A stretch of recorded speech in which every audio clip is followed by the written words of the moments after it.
Hi, I'm John Meesseman. Welcome once again to my video blog.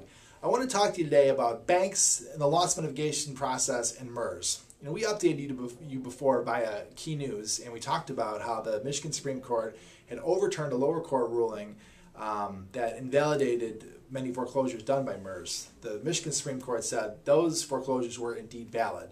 And out in Cyberland, and one comment on the Key News, a few people suggested that the banks got away with one, that this MERS thing was crooked. And I will tell you, as a mid-sized to large real estate broker, we close between 700 to 1,600 houses a year over the last 10 or 15 years. And being active in the real estate community, I get to hear a lot of the best water cooler stories out there about real estate. And I can tell you, I've not heard one story about a person that got cheated out of their house by a bank. That the foreclosures that were done, including MERS, were on people that were not making their mortgage payments. During the MERS process, the foreclosure notices were posted on the door, they're advertised in legal news, and people lost their house. The bank had the legal and the moral right to take that property back. Now, I'm not at all suggesting that banks are competent in the loss mitigation process. Actually, to the contrary, we've seen some of the most outrageous business decisions made in the history of all of mankind by banks.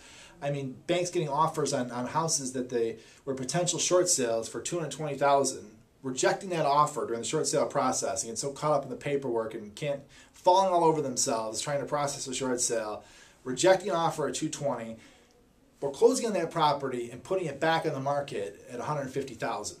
So, yeah, I think that there's been billions of dollars lost in the loss mitigation process by the incompetency of many people managing that process. However, I don't think that the banks have been crooked in all this. I mean, you can certainly cast moral dispersions on other things banks have done, such as credit card fees and ATM fees and whatnot. I'm not going to really go into those areas. But as far as the foreclosure process itself, I think that the people that were foreclosed on got the due process.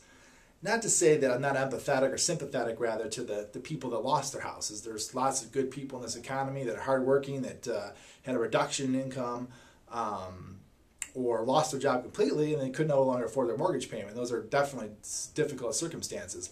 I think in many cases it was in the bank's best interest to do a short sale, and the banks botched it. I think in many cases it was in the bank's best interest to do a loan modification, and in some cases the banks botched it because they've been highly incompetent during that process. But again, I do not think they've been crooked. I'm John Meesseman. Hope you enjoyed my video blog. Have a productive day.